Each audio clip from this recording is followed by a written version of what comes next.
Bwana, inakuwa vipi Mwanaswahili TV? Hujambo na karibu kwenye makala hizi. Bado tunafuatilia kukaribu zaidi vitu ambavyo vinafanyika dunia nzima. Kubwa zaidi ni matokeo ya uchaguzi nchini Tanzania na vile maafa na majeruhi yalishuhudiwa nchini Tanzania baada, kabla na wakati wa uchaguzi. Ikumbukwe kuna vitu vingi ambavyo vilikuwa vinafanyika nyuma ya pazia.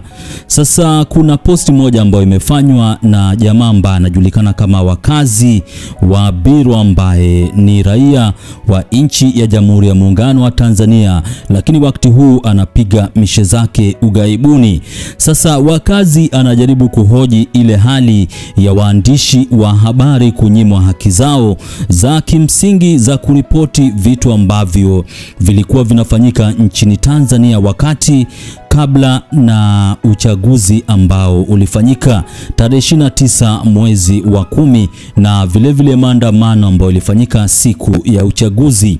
Sasa kuna posti ambayo imewekwa hapa na wakazi na anaongelelea mwanahabari kutoka runinga ya Ayo TV ambaye anajulikana kama Godfrey Thomas, ambaye huwa anaripoti kutoka maeneo ya Arusha. Sasa ikumbukwe jamaa huyu alitiwa mbaroni na maafisa wa polisi, akabambikiwa kesi ya uhaini. Inaonekana kuwa serikali ilikuwa inajihisi jamaa huyu alikuwa anafanya uchochezi kwa kuripoti vitu ambavyo vilikuwa vinafanyika katika sehemu tofauti nchini Tanzania, haswa maeneo ya Arusha. Sasa wakazi, baada ya kuweka picha ya Godfrey Thomas, ameshika microphone ya Ayo TV na alikuwa na ripoti katika sehemu fulani. Ameandika, niliposema tuwape Grace Media nilimaanisha hawa. Media sio innocent 100%. Maana kwanza kuna wamiliki na waajiriwa. Wamiliki wakiwa compromised, mwajiriwa inakuwa ngumu kufanya kazi kwa ethics, hard not possible. Ila pia hata waajiriwa, wahariri, wakuu na managers wa uzalishaji wakiwa wamenunuliwa au wamechagua upande kasumba inakuwa ile. Picha ni ripota wa Ayo TV akaweka kwa mabano, akasema Arusha, ambaye alikuwa anafanya coverage ya maandamano akaishiwa kukamatwa na polisi na sasa amepewa kesi ya uhaini. Huyu ni mwenzetu. Na pia wapo walio capture content, ila internet na umeme au editor wao wakawakwamisha. Hao pia ni wenzetu. Na mwisho wapo waliofanya coverage, ila sababu za usalama wao ambao ni muhimu wakawapa media za nje, BBC, Al Jazeera, DW, Citizen. Hao nao ni wenzetu, ila lipo kundi la media ambalo sio wenzetu, nitalizungumzia punde. Sasa ni kama wakazi anajaribu kuongelea ile issue ya media kuzuiliwa kufanya coverage ya maandamano nchini Tanzania. Kwa undani zaidi unapata kama wakazi anajaribu kuongelea ile issue ya media kukosa uhuru wa kufanya mishe zao bila uoga wowote. Sasa nasema kuwa kuna wale waandishi wa habari ambao walipewa picha na video mbalimbali. Sasa wakatuma kwa BBC, Al Jazeera, DW na Citizen, na hao pia ni wenzao, lakini kuna zile mishe ambazo zilikuamiza shughuli za wanahabari hawa. Sasa wakazi inaonekana kuwa hajafurahishwa na ile hali ya media kuzuiliwa kufanya kazi yao kwa umakinifu na vile kwa uwazi zaidi. Sasa anasema wale ambao wamezuiliwa ni wenzao. Sasa ameweka hapa picha ya mwanahabari wa Ayo TV ambaye anajulikana kama Thomas, ambaye alichukuliwa na maafisa wa polisi wakisema ya kuwa ameripoti vitu ambavyo havifai na akaekewa kesi ya uhaini. Sasa wakazi anasema huyu pia ni mwenzao. Sasa kuna wengi ambao wamedondosha comment zao kwenye hii posti ya wakazi. Kuna huyu ambaye anajulikana kama Cloud Costa 12 amepiga makofi, Mligo akaweka emoji kadhaa za fire, alafu waziri wa mambo ya ndani Kwang akapiga makofi, alafu Khadija Abdalla 59 ameweka emoji kadhaa za mtu ambaye ameangua kilio.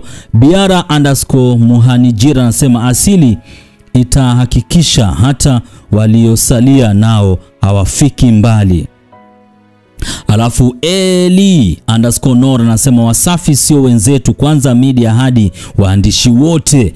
Alafu hapa wakazi akamjibu akamwambia Elinor, hao ni issue tofauti. Alafu Fadhili Mtututula amesema Mungu awatie nguvu wenzetu.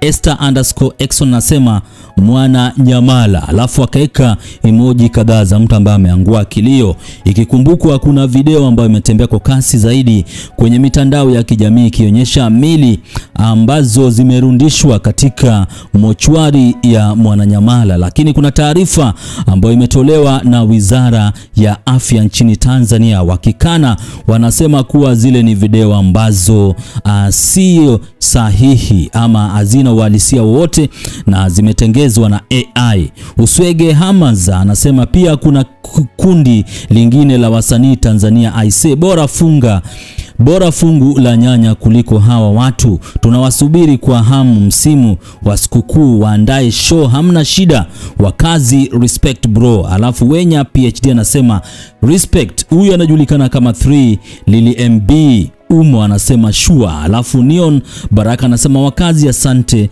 Mungu akubariki. Mwingine anajulikana kama Sai 10 Family anasema uhuru wa habari haupo Tanzania. Alafu akaweka emoji za mtu ambaye ameangua kilio.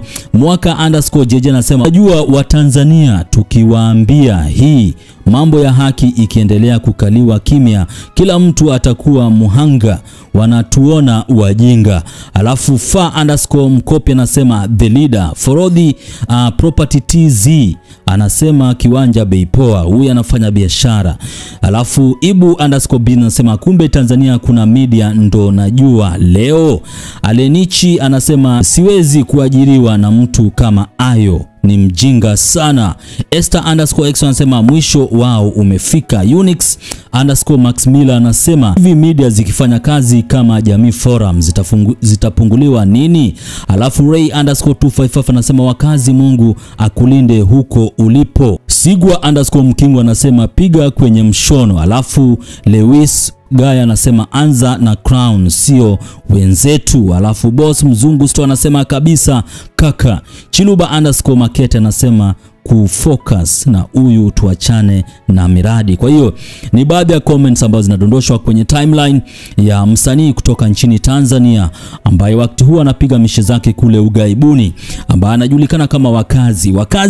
Kwenye hii post yake anajaribu kuhoji uhuru wa waandishi wa habari nchini Tanzania, kwa maana anasema kuwa kuna wale ambao walifanikiwa kupata picha na video kadha wa kadha za ukatili ambao wananchi walikuwa wanafanyiwa, lakini waliogopa kuposti, waliamua kulinda faragha zao na kuwatumia BBC, Al Jazeera, DW na Citizen. Lakini Wakazi anasema hao bado ni wenzao. Alafu pia akaongelea issue ya reporter wa Ayo TV Timas ambaye huwa anapiga mishe zake maeneo ya Arusha, ambapo Wakazi anasema kuwa alikuwa anafanya coverage ya maandamano akaishiwa kukamatwa na polisi na sasa amepewa kesi ya uhaini, na anasema huyu pia ni mwenzao. Alafu pia anasema kuwa wapo walio capture content ila internet na umeme au editors wao wakawakuamisha, na anasema kuwa hao pia ni wenzao. Kwa hiyo